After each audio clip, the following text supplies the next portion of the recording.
Amén, mis hermanos. Entonces, este es el mensaje del Señor a la iglesia de Tiatira. De las 7 cartas es la carta más larga. Ayer hablábamos de una iglesia que inicialmente tuvo una gran gloria y perdió esa gloria. Sí, has perdido tu primer amor. Una iglesia que descuidó su relación con el Señor y eso la llevó a dejar muchas cosas que Dios había hecho en ella. Hoy vamos a ver una iglesia que es diferente, una iglesia que está en crecimiento, una iglesia que está en avance, que su estado actual, cuando el Señor escribe, es mucho mejor que el que tenía antes. Una iglesia que está avanzando, pero que tiene una situación que si esta iglesia no la trata va a ser un gran problema. Y aquí vamos a ver cómo el Señor enseña a la iglesia a tratar seriamente con 2 cosas. Una, el pecado, y la otra, la falsa doctrina. Entonces, bueno, vamos a leerla como hicimos el día de ayer, ya verso por verso, ver un poco la división de la carta, que en general es la misma. Hay una presentación del Señor a la iglesia, quién es el que escribe. Segundo, hay una serie de reconocimientos del Señor por la situación de la iglesia. Ya después vienen las advertencias del Señor por el pecado que está entrando a la iglesia. Y por último, unos consejos y una esperanza final. Entonces, vamos a leerlo primeramente ahí en el verso 18, viendo la presentación del Señor Jesús a esta iglesia. Dice: y escribe al ángel de la iglesia en Tiatira, el Hijo de Dios, el que tiene ojos como llama de fuego y pies semejantes al bronce bruñido, dice esto. Entonces, así como en la otra carta el Señor se presenta a sí mismo de manera muy relacionada con la necesidad de la iglesia. Ayer veíamos a un Señor presentándose como un sacerdote que camina entre las iglesias o entre los candeleros, y como aquel que envía 7 estrellas, que son los 7 mensajeros, a sus iglesias. Hoy vamos a ver al Señor presentándose, dice ahí, como el Hijo de Dios, el que tiene ojos como llama de fuego y pies semejantes al bronce bruñido. Entonces, esa frase, el Hijo de Dios, primeramente hace una referencia directa a quién es Él. Él es Jesús, el unigénito del Padre, el primogénito. Nuestro Señor Jesucristo se relaciona como el Hijo de Dios, mostrando también su carácter divino. La segunda persona de la Trinidad, el Verbo eterno que estaba con el Padre y que participaba de la misma naturaleza del Padre. Pero dice de manera siguiente ahí, el que tiene ojos como llama de fuego. Esa figura de los ojos como llama de fuego fue lo que Juan vio ahí en el capítulo 1 de Apocalipsis del Señor Jesús glorificado. ¿Qué significa eso? El que tiene ojos como llama de fuego. Bueno, muchos comentaristas entienden que nos habla del mirar del Señor. Un mirar con llama de fuego, o sea que es un mirar en luz. También podría explicarse de que es aquel que todo lo ve. Es aquel que para él no hay nada oculto. Es aquel que para él no hay tinieblas, porque él todo lo ve a la luz, en fuego. ¿Sí? De alguna manera, esta visión del Señor Jesucristo con ojos de llama de fuego nos quiere decir que él todo lo ve. No hay nada oculto para él. Él escudriña no solo lo que ven nuestros ojos, sino a donde nuestros ojos naturales no pueden llegar, que es lo profundo de nuestro corazón y de nuestras intenciones. Es tremendo, nosotros tenemos unos ojos muy limitados, ¿sí? Si nosotros nos ponemos a mirarnos los unos a los otros, hay cosas que nosotros vamos a ver que son externas, que de pronto nos dan un concepto de las personas o de las circunstancias, pero muy limitado. En cambio Jesús, no, hermanos. Jesús conoce aún lo que a veces ni siquiera nosotros mismos conocemos de nosotros. Jesús conoce lo profundo de nuestro corazón. Jesús conoce las intenciones, las motivaciones, los pensamientos. Es tremendo, ¿no? Porque delante de Él no hay nada secreto, nada oculto. Nosotros tenemos a veces una vida secreta delante de los hombres. sea buena o sea mala. Jesús nos llama, por ejemplo, a tener una vida secreta de oración. Pero aunque es secreta para los hombres, no es secreta para Dios, porque Él es el que todo lo ve. Y gracias al Señor, yo a veces digo, si nosotros tuviéramos la capacidad de ver todas las cosas, nos enloqueceríamos, nos escandalizaríamos, porque hay cosas en nosotros y hay cosas en los demás que realmente no son agradables, hermano. Si nosotros, como decía Spurgeon, la gente habla mal de mí y yo no me escandalizo, porque aún lo que la gente puede ver malo de mí no se compara con realmente lo que yo soy por dentro, lo que yo pienso, de lo que me avergüenzo. Y eso que los demás no conocen, pues el Señor sí lo conoce, porque Él es el que todo lo ve. Tremendo, ¿no? No hay nada oculto para el Señor. Nada, hermano. Nosotros podemos hablar del pecado secreto, pero secreto para los hombres, porque Dios sí lo conoce. Y eso nos debe llevar a un entendimiento que en un aspecto nos puede ayudar bastante, porque por un lado eso me debe llevar a vivir una vida un poco más reverente, porque aunque yo pienso que nadie me está viendo, hay uno que siempre me está viendo. Segundo, eso me da la tranquilidad también de poder ser más sincero con mi Señor, porque realmente yo no debo ocultarle cosas que Él ya sabe, ¿sí? A veces estoy ocultando cosas, estoy guardando cosas que el Señor ya sabe, y Él está esperando que yo me vuelva a Él. Entonces el Señor se presenta como aquel que tiene ojos de llama de fuego. Y recuerde que va a estar muy ligado a la situación de la iglesia. ¿Por qué el Señor va a decir eso? Porque hay cosas en la iglesia, especialmente en relación al pecado y a la doctrina, que están introduciéndose, que las están tolerando como si el Señor no las viera. El Señor se va a presentar como aquel que tiene ojos, llama de fuego.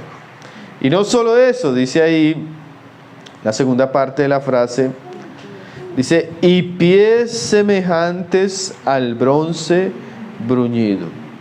Nosotros cantamos estas frases, ¿no? Pero a veces cantamos con poco entendimiento. Es importante que nosotros entendamos qué quiere decir el Señor cuando Él se presenta como aquel que tiene ojos de llama de fuego y pies semejantes al bronce bruñido. Cuando usted comienza a leer toda la Biblia, usted va a mirar el bronce siempre nos habla de juicio. Y el bronce bruñido quiere decir un material que está incandescente porque ha pasado por el fuego, está destellando, está sacando luz. Entonces generalmente cuando se usa esta figura desde el Antiguo Testamento, tiene relación al juicio de Dios. Jesús es aquel que todo lo ve, pero también no es solo aquel que ve, porque Él viendo las cosas, Él no puede ser pasivo, sino dejaría de ser el juez justo de toda la tierra. Él es aquel que lo ve todo y por ende tiene toda la autoridad para juzgar las cosas de manera correcta. Esto es bien importante, hermanos. Mire lo que el Señor va a decirle a la iglesia. Yo lo veo todo y juzgo con justicia. ¿Sí? De alguna manera decía John MacArthur que semejantes al bronce bruñido describe la pureza y la santidad del Señor al pisotear el juicio y la impureza. Más adelante en Apocalipsis se nos dice que el Señor va a venir y va a pisar el lagar de la ira de Dios y de su furor. Entonces aquí el Señor comienza presentándose como alguien que lo ve todo y que va a juzgar todas las cosas. Ahora vamos a ver el mensaje que el Señor tiene para la iglesia. Vamos a leer el verso 19. Abra su Biblia, mi hermano, no se duerma porque vamos a entrar en unos puntos bien importantes. Y una manera de recibir la palabra del Señor con toda solemnidad y honor es estar atentos. Amén. Atentos nosotros, aquietados nuestros hijos y dispuestos a lo que el Señor tiene para hablar a las iglesias. Entonces dice ahí el verso 19. Yo conozco tus obras, y amor, y fe, y servicio, y tu paciencia, y que tus obras postreras son más que las primeras. Entonces vamos a ver que este es el reconocimiento del Señor para esta iglesia. De la misma manera que la iglesia de Éfeso, la iglesia aquí en Tiatira, también tiene unas cosas que el Señor reconoce. Y esas cosas que el Señor reconoce son buenas recordarlas porque nos muestran qué tipo de iglesias son agradables al Señor o qué tipo de frutos el Señor espera de su pueblo. Aquí se nos dice que esta iglesia era una iglesia que también, igual que Éfeso, tenía obras. Una iglesia productiva, una iglesia que servía al Señor, una iglesia que estaba dando fruto, una iglesia que se empeñaba en el servicio a Dios, ¿sí? Así como esa iglesia a la que Pablo le escribe en Roma. Cuando usted lee el último capítulo de la epístola a los Romanos, Pablo hace una lista de hermanos y comienza a reconocer el trabajo de muchos de esos hermanos en la iglesia. Comienza a decir a fulana que ha servido mucho al Señor, a fulano y a sutano que son colaboradores nuestros, a sutano, y él comienza a mencionar cómo los miembros de esa iglesia tenían mucho trabajo. Exactamente, entonces la fe sin obras es una fe muerta. Dios espera que sus iglesias sean iglesias que puedan ser elogiadas por su trabajo, por su esfuerzo, por su sacrificio. Cristianos comprometidos con la obra de Dios. Así eran los creyentes en Éfeso, así eran los creyentes en Filipos. Pablo dice de esas iglesias que eran iglesias que habían dado mucho fruto. Y vamos a darnos cuenta que esto es un aspecto bien importante. Dios espera iglesias que crezcan en su servicio, que crezcan en su trabajo a Dios, que se comprometan, que sean diligentes, que sean esforzados. No solo televidentes, no solo espectadores, ¿sí? No solo personas que están en la tribuna y viendo lo que está sucediendo, sino personas que se involucran, ¿sí? Personas que ponen sus manos en el arado. Hermano, nosotros necesitamos abandonar ese tipo de cristianismo pasivo, ese cristianismo solo de domingo, de sábado, ese cristianismo donde solo venimos a sentarnos en una silla. Eso no es la vida cristiana. Jesús dijo que mayor es el que sirve, y nuestro Señor Jesús nos dio ejemplo de ponerse la toalla, ejemplo de servir a los hermanos. Y es bueno comenzar a pensar desde este punto de vista en qué nuestra vida está siendo útil para el Señor, en qué nuestra vida está siendo útil para la iglesia, cuánto damos de lo que recibimos, a quiénes servimos, ¿sí? El caso de una mujer en el libro de Hechos que se muere. ¿Ustedes recuerdan aquella historia? Tabita. Cuando esta mujer se muere, llaman al apóstol Pedro, las hermanas de la iglesia, para que Pedro ore por ella para resucitarla. Y cuando Pedro llega al funeral, estas mujeres comienzan a sacar un poco de vestidos que esta mujer había tejido y comienzan a contarle a Pedro todas las obras de misericordia y limosnas que ella había hecho. Yo recordaba ese caso y yo le preguntaba un día a las hermanas y a los hermanos, si usted un día se muriera, ¿llamarían para que lo resuciten? Y en su funeral los hermanos podrían contar cuántas buenas obras usted ha hecho por ellos. O no pensemos en su funeral, el día que usted llegue al cielo, Jesucristo y la iglesia de Jesucristo va a reconocer y darle gloria a Jesús por la obra que usted ha hecho, por el servicio que usted ha prestado a los otros, por el trabajo por el cual usted se ha dedicado a Dios y a la iglesia. Bueno, el Señor que todo lo ve, Él sabe cuándo las personas sirven, de qué manera sirven, con qué intenciones sirven. Es importante encontrar cristianos llenos de buenas obras, cristianos comprometidos con el Señor, con el servicio. Dice acá, yo conozco tus obras y amor. Esta iglesia era marcada por el amor. Los hermanos se amaban, se soportaban, sufrían los unos por los otros, se preocupaban, se visitaban, se llamaban, conocían sus necesidades, conocían sus luchas, eran compañeros los unos de los otros. A veces cuánto falta el amor entre los cristianos, hermano. A veces uno encuentra lugares donde nos estamos reuniendo 100 personas y aun que nos estamos reuniendo 100 personas, hay hermanos que se sienten solos. Hay hermanos que no tienen amigos entre ellos, hay hermanos que no conocen las luchas de los otros, no tienen compañeros que oren por ellos.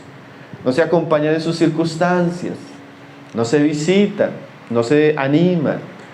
Hay poco amor a veces, nos volvemos muy indiferentes. No nos preocupamos si el hermano no viene, no lo llamamos, no lo visitamos, no oramos por él. No nos preocupamos por la circunstancia que está pasando tal vez de salud el hermano, no oramos por él, no lo visitamos cuando está pasando una situación difícil. A veces no tenemos amor, pero la iglesia aquí en Tiatira tenía amor. El Señor, cuando miraba a esta iglesia, sabía que se amaban los unos a los otros, se preocupaban, se cuidaban, se pastoreaban, se compadecían, ¿sí? Sufrían los unos por los otros, oraban. ¿Cuán importante es el amor, hermanos? ¿Sabe que uno se da cuenta, hermanos, que hay cosas que son atractivas? Y una de esas cosas que es más atractivas para el hombre es el amor. Cuando usted tiene una persona que ama, esa persona sin necesidad de imponer, esa persona atrae a los demás, sirve a los demás, ayuda a los demás, ¿sí? Y a veces a nosotros no nos reciben, no nos escuchan porque no tenemos amor. Y a veces ni siquiera los mismos hermanos, a veces somos muy serios, muy encerrados en nosotros mismos, muy ensimismados. Y un día le hablaba a un grupo de hermanas, especialmente le hablaba a un grupo de hermanas: hermano, ¿usted cómo va a llevar 10 años congregándose con nosotros si no va a tener 2 o 3 amigas personales, cercanas, con las que usted se ayude en el Señor? Eso no es la vida cristiana es de comunión, de compañerismo. A veces no hay amor. Esta iglesia tenía amor. Esta iglesia tenía obras. ¿Qué más tenía esta iglesia? Fe, dice ahí. Pistis en el griego. Esa palabra fe también se puede traducir fidelidad o lealtad. Era una iglesia fiel, o sea, una iglesia con fe, una iglesia leal. Era una iglesia firme, era una iglesia que no vacilaba, era una iglesia que iba andando y caminando. No era ese cristiano que aparecía hoy, desaparecía 15 días, volvía al mes, otra reunión, desaparecía 15 días. Es un cristiano infiel, inconstante. No, estos cristianos en Tiatira eran fieles, eran comprometidos. Reunión de oración llegaban, reunión de la palabra llegaban. Vamos a ayunar, ayunaban. Vamos a evangelizar, evangelizaban. Era una iglesia firme, una iglesia leal, una iglesia que iba adelante marchando rumbo a la ciudad celestial. ¿Sí? Una iglesia que no estaba vacilando, eran hermanos firmes, o por lo menos una gran porción de la iglesia, porque vamos a ver, esta iglesia tiene como varios grupos, o como varios segmentos. Pero el Señor reconoce que en esta iglesia hay fidelidad, hay responsabilidad, hay constancia entre los hermanos. ¿Qué más hay? Dice ahí, y servicio. ¿Sí? Estos hermanos servían los unos a los otros, a la obra, a la causa de Dios. Hermanos comprometidos. Una iglesia tremendo, ¿no? Estamos viendo hasta el momento lo que el Señor ve en esta iglesia, es algo admirable. A veces hay iglesias que usted va y no encuentra ni amor, ni obras, ni servicio. Yo la vez pasada estaba visitando unos hermanos, yo les decía: hermanos, ¿cómo es que el que arregla el salón, predica, toca la alabanza, recoge la silla, llama, solo un hermano hace todo? No, eso no es una iglesia del Señor. La iglesia debe tener esto, son atributos generales, ¿no? Que deben estar en toda la iglesia. Todos deberíamos estar comprometidos. Dice servicio. Dice, y tu paciencia. Era una iglesia que estaba en situaciones difíciles, pero habías aprendido a soportar, a ser paciente, a tener confianza en el Señor en medio de las adversidades. Y dice ahí en el verso 19, y que tus obras postreras son más que las primeras. O sea, a diferencia de la iglesia de Éfeso, que sus obras primeras eran mayores, esta iglesia comenzó de poco a poco y fue avanzando, fue creciendo. Una iglesia que se fue desarrollando, fue creciendo de manera espiritual. Ese es el elogio del Señor para la iglesia de Tiatira. Una iglesia que crece. una iglesia que avanza en fidelidad, en amor, en servicio. Ahora vamos a ver el problema que se encuentra en la ciudad de Tiatira. Y ahí viene el verso 20. Después del Señor haber elogiado a la iglesia, vienen las acusaciones o las advertencias por lo que decíamos al comienzo. Dice ahí: pero tengo unas cosas contra ti. Esa palabra pocas no aparece en el griego en la mayoría de manuscritos. Parece ser que los traductores quisieron suavizar un poco lo que el Señor iba a decir. Porque cuando usted lee las palabras siguientes, no son pocas cosas. No son cosas tan simples. Entonces, una mejor traducción, como lo leía, sería así: pero tengo unas cosas contra ti. O sea, a pesar de que esta iglesia es una iglesia que tiene amor, tiene servicio, tiene paciencia, está creciendo, está avanzando con mucha firmeza, hay cosas que el Señor tiene contra esta iglesia. Y es tremendo porque el Señor reconoce lo bueno, porque siempre hay que reconocer lo bueno. Si nosotros hubiéramos escrito esta carta, hubiéramos comenzado por lo malo, porque nosotros siempre resaltamos más lo malo que lo bueno. Siempre vemos lo negativo, ¿sí? Siempre tenemos como el ojo a ver más lo malo que lo bueno. Pero el Señor comienza mostrándonos que hay cosas muy buenas, cosas admirables, cosas que de verdad deben ser reconocidas y debemos aprender de ellas. Pero luego el Señor pasa a tratar los problemas que tiene la iglesia. ¿Cuáles son los problemas que tiene la iglesia? Dice ahí: pero tengo unas cosas contra ti, que toleras que esa mujer Jezabel, que se dice profetiza, enseñe y seduzca a mis siervos a fornicar y a comer cosas sacrificadas a los ídolos. Este pasaje nos muestra los dos grandes problemas que está teniendo la iglesia de Tiatira. Primero, un problema moral, que es el pecado de Jezabel y la seducción hacia el pecado que ella está haciendo. Segundo, cómo ella está induciendo a la idolatría, a que los siervos del Señor coman cosas sacrificadas a los ídolos. Entonces, este es el problema de la iglesia en Tiatira. Es una iglesia que, a pesar de que está avanzando, ella está tolerando unas cosas que el Señor no tolera. Ustedes recuerdan que la iglesia de Éfeso no soportaba a los malos y había probado a los que decían ser apóstoles y los había hallado mentirosos. Esa iglesia, en su tiempo de gloria, era una iglesia que conservó la santidad y era una iglesia que guardó la iglesia de la falsa doctrina.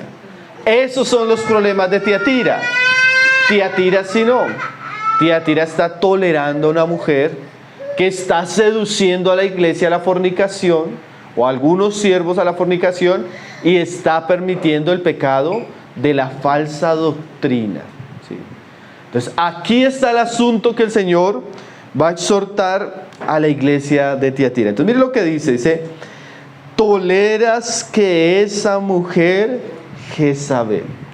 Aquí se nos va a mostrar que en la iglesia hay una mujer llamada Jezabel.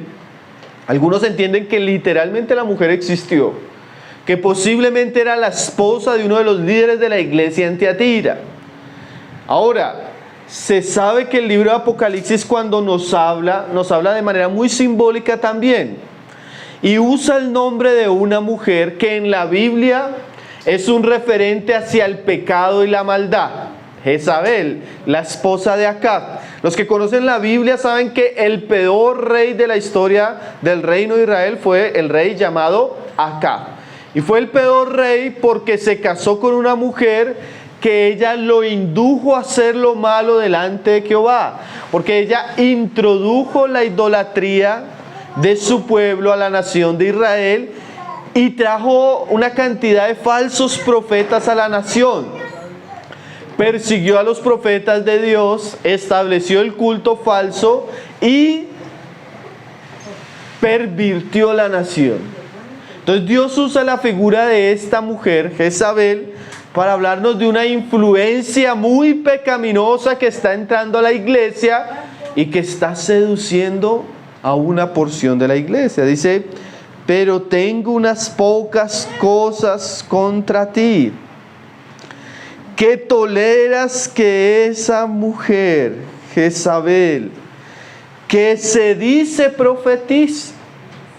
Entonces miren lo tremendo, era una mujer que asimismo se llamaba profeta o profetisa y estaba pervirtiendo la iglesia. Dice, enseñe y seduzca a mis siervos a fornicar.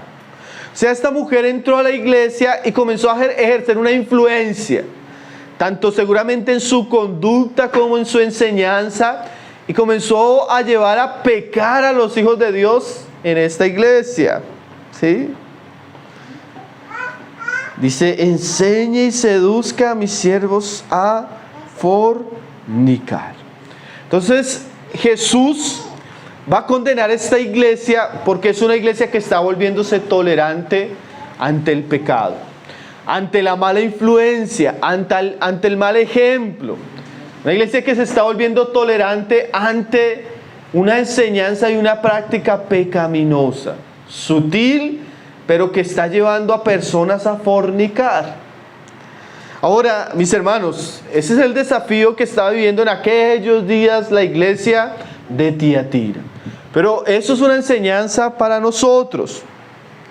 Nosotros como iglesia debemos estar velando, porque aun cuando la iglesia está caminando de manera fiel, hay amor, hay obras, hay fe, hay cosas que pueden dañar ese andar de la iglesia.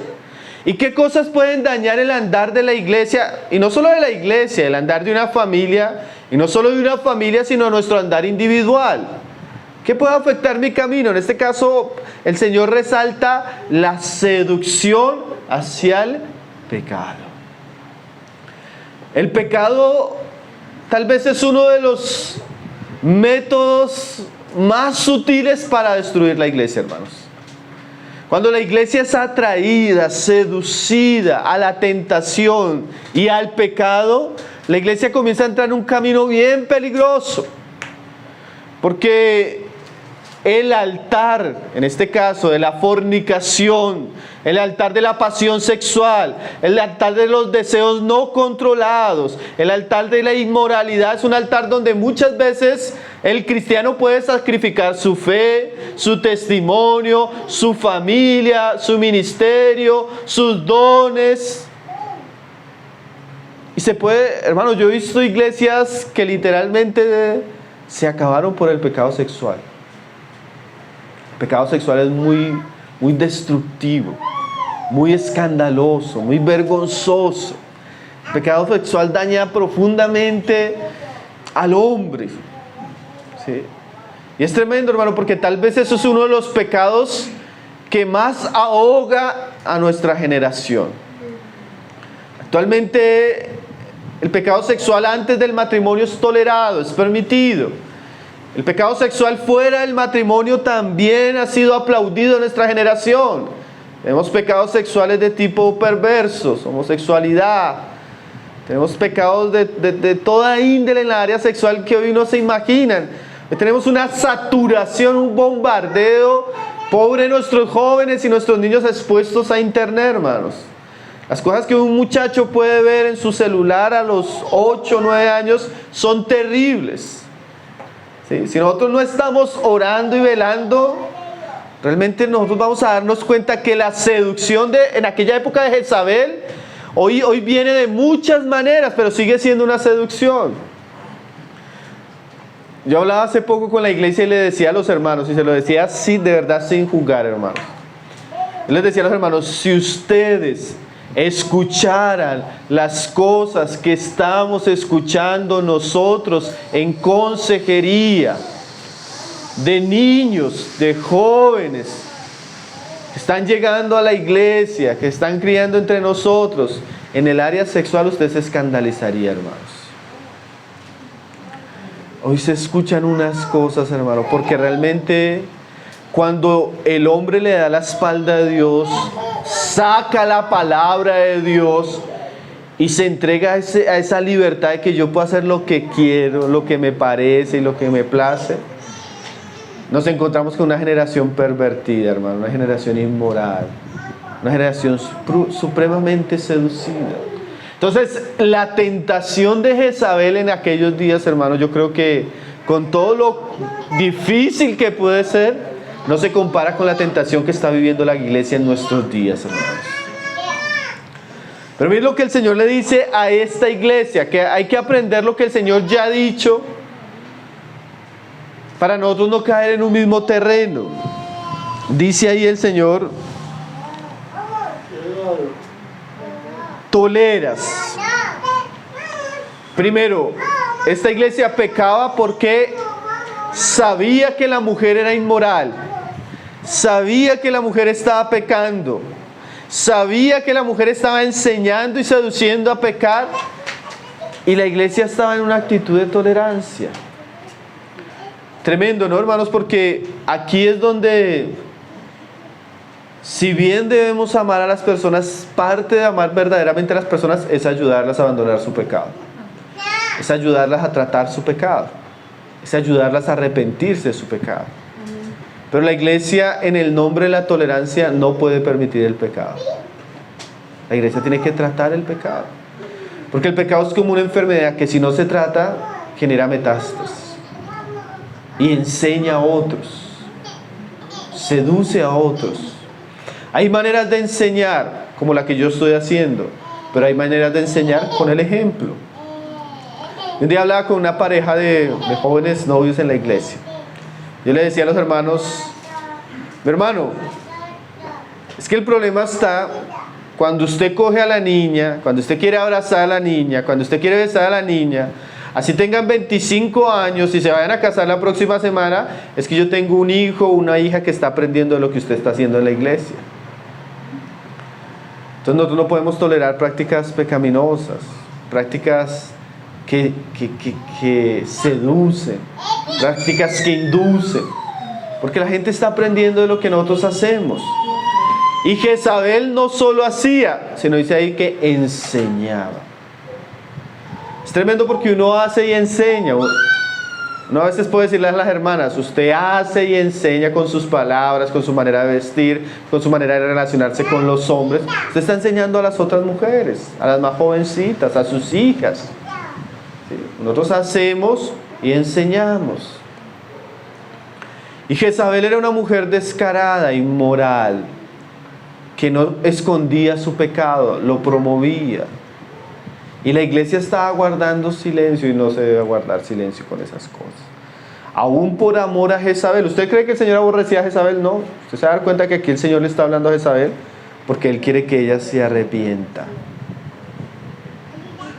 Y a veces nosotros necesitamos decirle al hombre, a la mujer, a la pareja, al matrimonio, al soltero, al de edad, al joven, a todos, porque nosotros tenemos la responsabilidad de cuidarnos los unos a los otros, ¿cierto?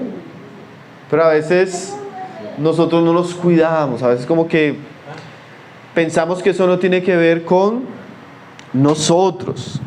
Dice ahí que se dice: profetiza, enseñe y seduzca a mis siervos a fornicar.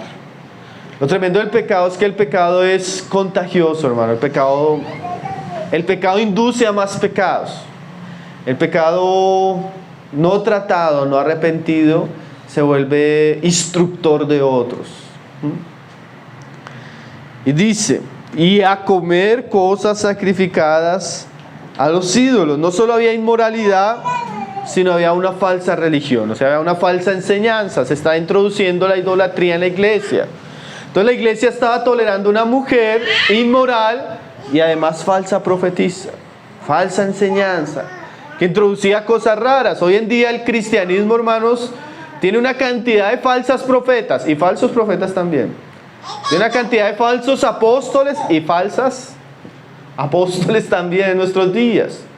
Y eso se tolera, ¿no? Hoy en día usted no puede replicarle al predicador. Hoy en día usted no puede condenar lo que dice el profeta, lo que dice el pastor, lo que dice el apóstol, ¿sí? Hoy en día se toleran muchas cosas que la iglesia no debería tolerar. Entonces, esta iglesia estaba en un peligro.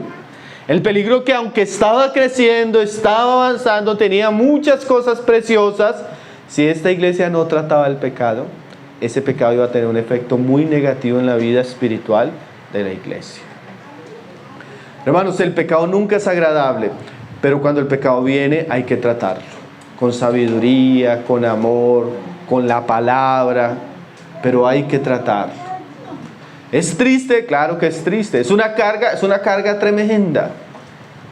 ¿Sí? Nos genera lágrimas, nos genera preocupación, sí. Nos toca ir a hablar con las personas, sí. Nos toca envolvernos, sí. Nos toca aconsejar también. Nos toca invertir tiempo, por supuesto. Pero si no tratamos el pecado va a causar más daño a futuro. ¿Sí? Una de las características de una iglesia bíblica es una iglesia que trata sabiamente con el pecado. Cuando no se trata sabiamente con el pecado trae muchos problemas. Mire lo que dice el verso 21. A raíz de que esta iglesia no había actuado, a raíz de que la iglesia no estaba tratando, a raíz de que la iglesia no se había involucrado en la situación de Jezabel, el Señor va a intervenir. Porque eso es lo serio. Dios nos puso los unos a los otros con el deseo de cuidarnos. Cuando nosotros somos descuidados, el Señor interviene. ¿Sí? ¿Cómo interviene? Dice el verso 21. Y le he dado tiempo para que se arrepienta. Entonces el Señor espera que Jezabel, miren, uno se va a dar cuenta, hermano, que el Señor trata a Jezabel como una hija. O sea, yo pienso que es una hija. La manera como el Señor se relaciona con ella, como le habla a ella, con todo y su nombre. ¿Sí? Era Jezabel, pero era hija.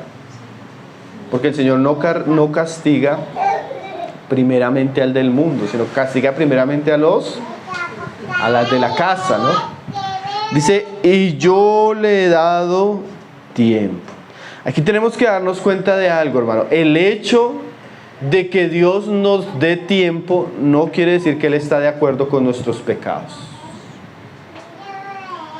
Ah, no, es que yo hago esto y no me ha pasado nada. Entonces, eso a veces la gente piensa que es como una licencia para seguir haciéndolo. Y como decía Randy Alcor, el hecho de que yo me lance de un piso 22 y vaya en el 20, no quiere decir que no vaya a caer al piso. Con el pecado no se juega, hermanos.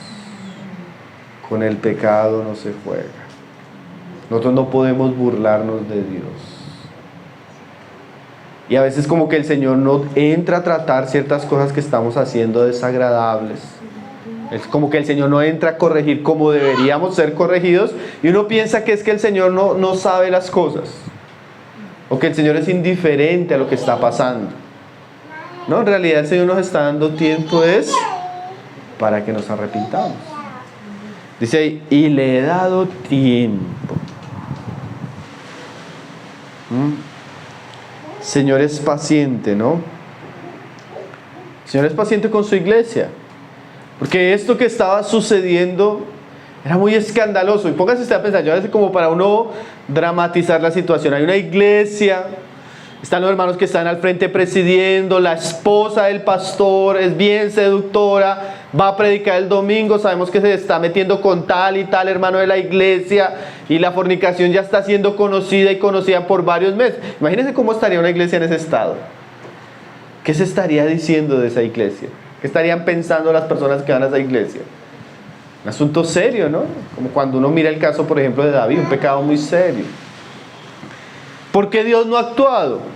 Dice ahí, y le he dado tiempo para que se arrepienta.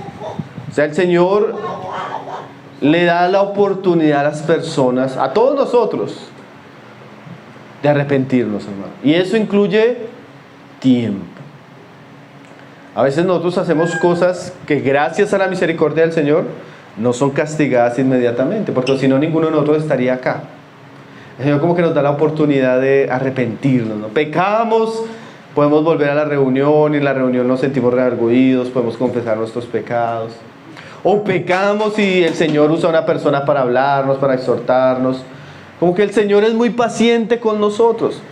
Generalmente, cuando Dios disciplina a una persona por su pecado, es que la persona ya ha pasado al punto del descaro.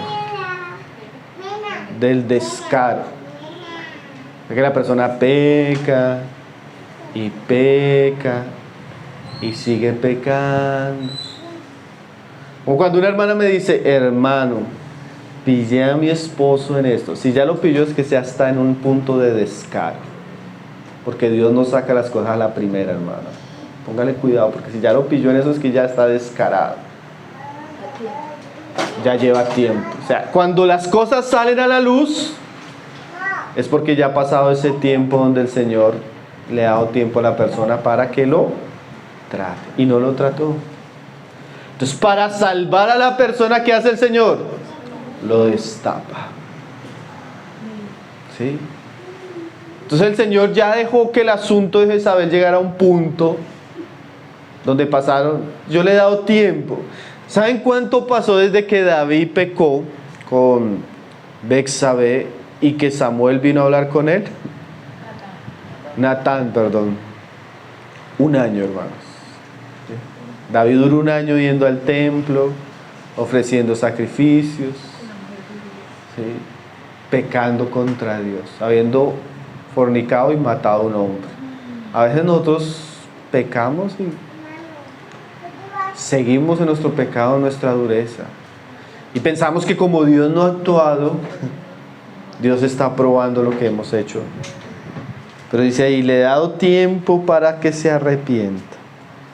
Pero miren lo que dice ahí, pero no quiere arrepentirse de su fornicación.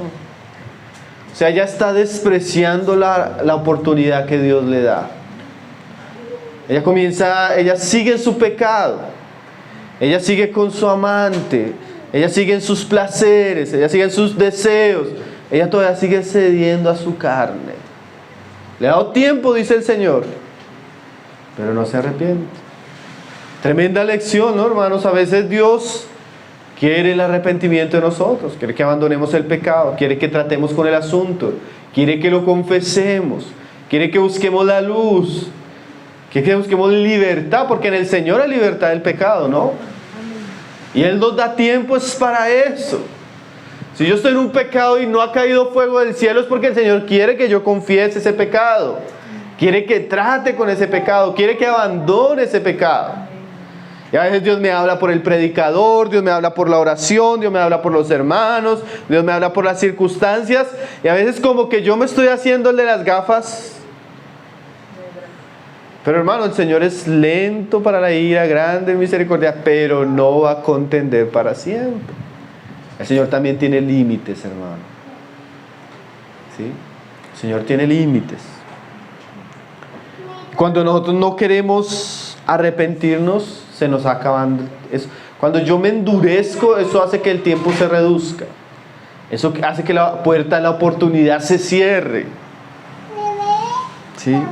Entonces mire lo que va a hacer el Señor, especialmente con Jezabel y que los que están en el pecado. Ahora, esto no quiere decir que toda la iglesia estaba en pecado.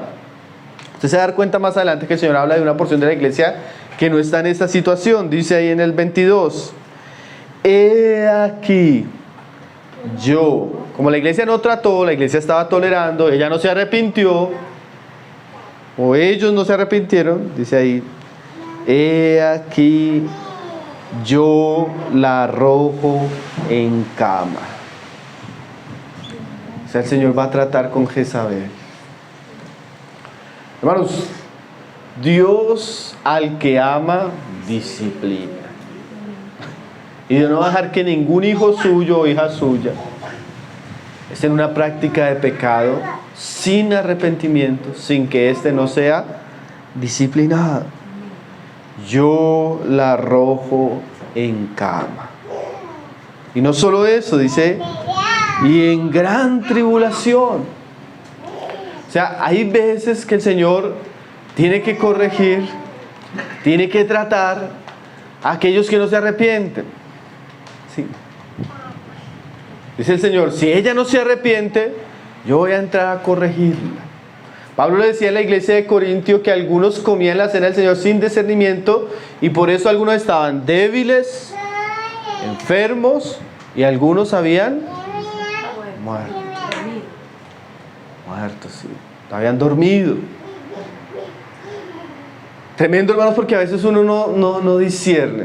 Hace un tiempo, vamos con una situación con un hermano y teníamos una carga por el hermano. Comienzo yo a llamarlo, hermano, quiero hablar contigo, ¿qué está pasando? Sí, hermano, ya voy a hablar. Hermano, quiero hablar contigo, ¿qué está pasando? Cuando así como en la iglesia sucede lo que a veces sucede como con los papás. Hay un instinto que uno sabe como cuando las cosas no están muy bien. Y usted comienza a sentir esa carga y usted comienza a orar. Hermano, quiero hablar con usted, ¿qué es? No puedo, hermano. Pum, el hermano enfermo. Hermano, ¿por qué no? Yo no estoy hospitalizado. Y enfermo. Y nada que se levanta. Pues imagínense, hermano. Después nos enteramos que aquí yo lo arrojo en cama, dijo el Señor. A veces nosotros pensamos que nos podemos burlar del Señor, hermano. Pensamos que podemos usar este cuerpo que Dios lo hizo como un templo para Él santo, para pecar. Y como a nosotros nos gusta pecar con el cuerpo, a veces Dios decide tocar nuestro cuerpo, tocar nuestra salud. Porque a veces ese tipo de aflicciones hacen que nosotros nos volvamos un poco más sensibles, ¿no? Hace que nosotros caminemos al arrepentimiento. Solo que no deberíamos esperar que el Señor venga a tocar nuestra vida. Lo que sí es cierto en este pasaje es que cuando la iglesia o los cristianos no se arrepienten de su pecado, sino permanecen en él, el Señor entra a corregir. En este caso fue una situación pues que da a entender que la cama que Jezabel usaba para pasión se volvió el lugar de su enfermedad. Generalmente a veces el pecado tiene una retribución, tiene un pago, tiene unas consecuencias. Dice, y no solo esto, dice, y en gran tribulación a los que con ella adulteran. O sea que todos aquellos que se están involucrando en estas prácticas pecaminosas iban a entrar en un periodo de tribulación. A veces, hermano, yo le decía una vez a los hermanos, bueno, yo uso muchos ejemplos de la iglesia porque son los hermanos con los que nos reunimos, ¿no? Y yo le decía a los hermanos que no es normal cuando usted encuentra a un cristiano que le está yendo en feria. ¿Usted no ha visto ese cristiano que le está yendo en feria? Mal en el trabajo, mal en la economía, mal en esto. Y usted comienza a ver que todo le está yendo mal, como que todo se le vuelve una crisis. Y no necesariamente es esa crisis que todos pasábamos en algún momento, esa crisis de circunstancias, sino a veces es esa crisis por pecado, a veces es esa crisis por necedad, a veces es esa crisis por circunstancias de desobediencia. ¿Sí? Dios nos llama la atención a veces a través de las crisis, ¿no? Porque como que aprieta los asuntos de la salud, aprieta la economía, nos comienza a ir mal en esto, nos comienza a ir mal en aquello. ¿Sí? A veces no es normal esas cosas, hermano. O sea, yo creo que Dios a veces nos permite pruebas, pero una cosa es las pruebas que son normales en la vida y otra cosa es cuando Dios nos atribula por el pecado. Eso es diferente, ¿no? ¿Y quién sabe cuándo Dios nos está atribulando por el pecado? Pues el que está en la situación. Uno sabe cuándo le está yendo mal porque en este caso el Señor dijo, y en gran tribulación a los que con ella adulteran, si no se arrepienten de las obras de ella. O sea que aquellos que estaban en esto, Dios iba a tratar, Dios iba a disciplinar, Dios iba a castigar, Dios iba a tribular. Entonces esto ya comienza a ser una lección para todos nosotros. De pronto no que estamos en la situación de Jezabel, pero siempre debemos saber que el pecado, hermano, tiene consecuencias. El pecado es triste, el pecado es vergonzoso. El pecado nos lleva a que nos vaya mal, nos trae maldición sobre la vida, nos trae tribulaciones, nos trae quebrantos, que Dios no quiere, pero que muchas veces lo necesitamos para entender la seriedad del pecado. Y dice el verso 23, ahora el pecado no solo tiene influencia, sino tiene consecuencias. Y dice ahí, y a sus hijos heriré de muerte. Ahí dice el pecado, y el juicio del pecado no solo involucra a las personas, involucra a las personas que están con nosotros, involucra a las personas que influenciamos nosotros. En este caso, los hijos, hermanos. Hace poco hablaba con una familia, hermanos, les decía, si no lo quieren hacer por ustedes, hágalo por amor a sus hijos. Pero si usted sigue en ese pecado, usted no sabe las consecuencias que Dios va a traer sobre su casa. Si no lo hace por usted, hágalo por amor a sus hijos, hermana. Porque a veces nosotros no medimos nuestros pecados, y nuestros pecados tienen un alcance terrible, hermanos. Mire, David se acostó con la mujer de Urías y el Señor le dijo, lo que tú hiciste en lo secreto, tus hijos lo van a hacer en público. Mi hermano, yo le contaba unos testimonios de esto terribles, hermano. Le voy a contar un testimonio que el hermano me dijo, cuéntelo, hermano, para que eso le sirva ejemplos a otros. Un hermano esclavo de la pornografía, hermanos. Esclavo de la pornografía por años. A los años Dios le concedió arrepentirse, confesar ese pecado y tratarlo. Me dice, hermano, mi hija cayó en la industria de la pornografía. Hoy lo que yo hacía en secreto ya lo hace en público.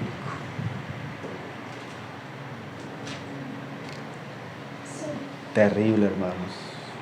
Nuestros pecados tienen alcance.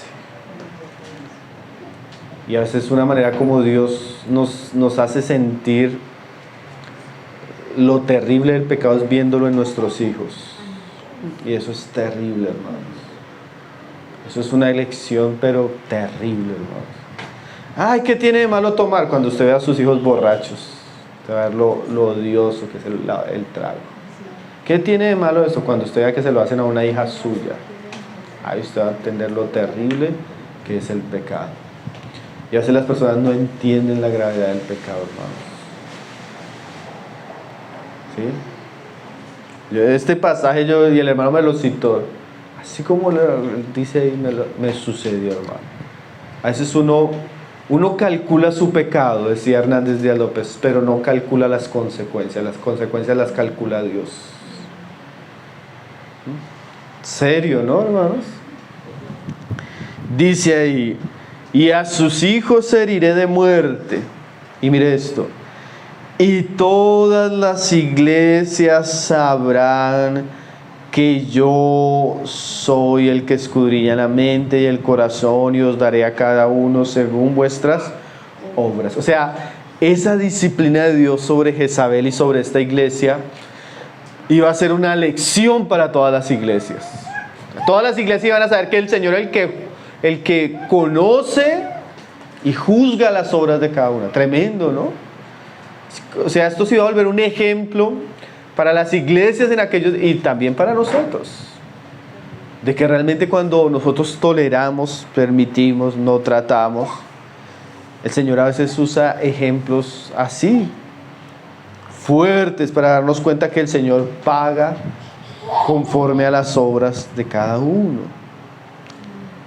Y dice ahí en el verso 24, entonces ahí el Señor nos muestra la disciplina que va a traer sobre esta iglesia, pero el verso siguiente nos muestra que no toda la iglesia está involucrada en el asunto. Dice ahí en el 24, pero a vosotros y a los demás que están en Tiatira, a cuantos no tienen esta doctrina y no han conocido lo que ellos llaman las profundidades de Satanás, o sea, Jezabel y su combo entró en una práctica doctrinal inmoral que la Biblia le llama las profundidades de Satanás. Terrible, ¿no, hermanos? Y no estamos hablando de una iglesia, estamos hablando de una iglesia con obras, con fe, con amor, con paciencia y que está creciendo. Y en medio de la iglesia hay gente que está tocando las profundidades de Satanás. Pero a los que no se han involucrado en eso, a ese remanente, a estos que no han conocido esto, ¿sí? O sea, en Tiatira, en medio de toda esta circunstancia, habían hermanos fieles, habían hermanos santos, habían hermanos que no estaban cayendo en la enseñanza de esta mujer, en la práctica de Jezabel, ¿sí? Se les promete lo siguiente. Dice: yo os digo, no os impondré otra carga. O sea, no los voy a poner con más cargas. ¿Por qué? Porque la carga ya del pecado y de Jezabel y de todo lo que está sucediendo es una carga terrible, hermanos. Tratar con el pecado es una carga terrible, hermanos. Eso es algo muy angustiante, es algo que agota, que quita el sueño, que preocupa, que entristece. Yo ahorita en la escuela de teología que tenemos, estamos dando este trimestre una clase que se llama disciplina eclesiástica. O sea, cómo tratar el pecado en la iglesia, en sus muchas facetas. Y yo le decía a los estudiantes que antes de dictar esta clase, el Señor me dio un curso intensivo estos meses, hermanos. Porque hemos tenido que tratar un poco de pecados en la iglesia. Hermano, son cosas que usted ni duerme, ni tiene descanso, ni puede orar. Porque el pecado es una carga difícil de llevar, hermano. Cuando usted quiere cuidar, pastorear la iglesia, servir a los hermanos, usted va a tener que involucrarse en cosas que no son agradables. Escuchar cosas que no son agradables. Confrontar en cosas que no son agradables. Acompañar en cosas que requieren tiempo, oración, paciencia, amor. Y eso se vuelve una carga terrible, hermanos. Sí, terrible. Algunos se siente agotado hasta físicamente. Especialmente los hermanos que estamos allá al frente de la iglesia sirviendo. Hay reuniones que uno dice: Señor, tenga misericordia de nosotros. Que la carga, cuando entra el pecado en la iglesia, hermano, la carga del pecado es triste. Y que se divorcia, ¿no? Que no se divorcia, y que está luchando con homosexualidad, y que está luchando con esto, y que ¿qué hacemos con esto? Y cayó en esto, y quedó embarazada, y usted comienza a cargar, y no es fácil, hermano. Por eso a veces yo entiendo cuando el Señor dice: no les voy a poner otra carga. Me acuerdo que en esos meses que estamos en la jornada, le digo a un hermano: no, hermano, en estos días no podemos recibir invitaciones, no podemos hacer visitas, no podemos...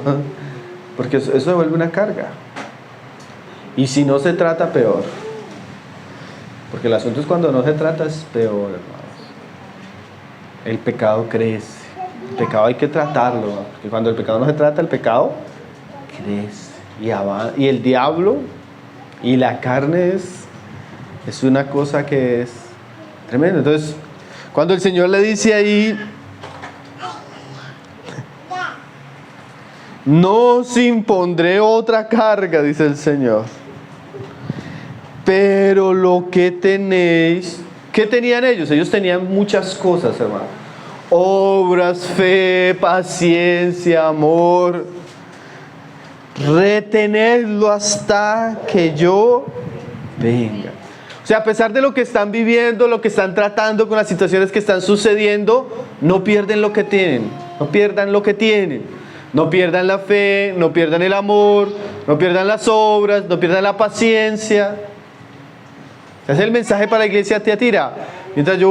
Mientras se está tratando estas cosas, no pierdan, sigan adelante, retengan.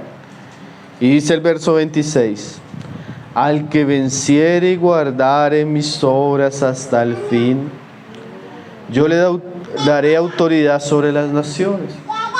Esto es bonito, hermanos, porque hay esperanza de que se pueden vencer esas situaciones. Lo malo no es que eso pase en la iglesia. Como yo le decía a los hermanos, eso hasta en las mejores iglesias pasa.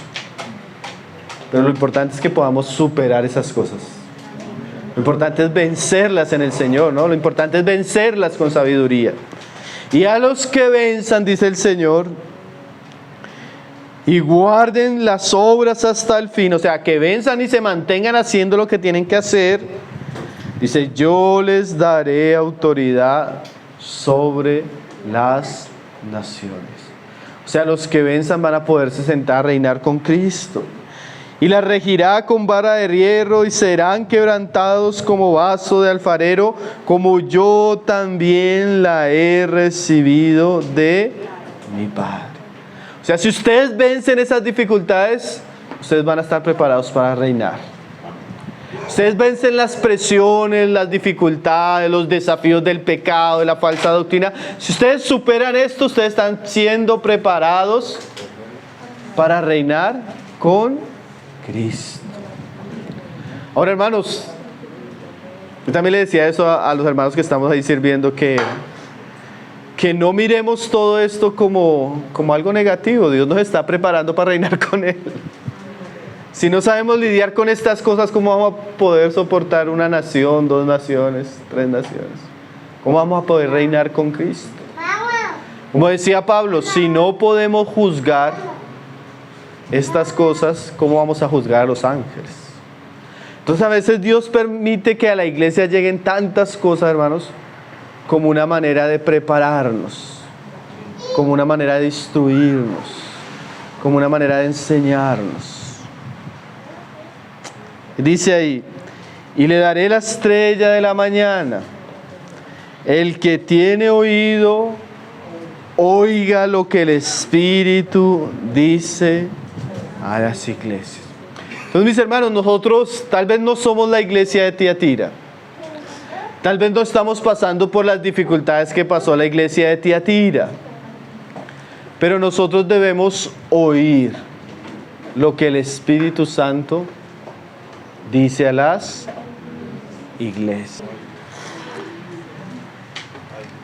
El Espíritu es el que habla a la iglesia, hermanos. Nosotros hemos apenas leído una porción de la Biblia, la hemos estudiado, pero el Señor, que conoce la iglesia, siempre Él nos está llamando a tener cuidado en ciertas áreas. El pecado es una de ellas, hermano. El pecado puede destruir tristemente la obra de Cristo en nosotros. El Señor nos guarde, el Señor guarde su iglesia, el Señor nos dé sabiduría y nos dé temor de Él también, para que no nos suceda lo que le sucedió a Jezabel y a los que con ella estaban fornicando. Pues vamos a dar gracias al Señor, mis hermanos, por la palabra.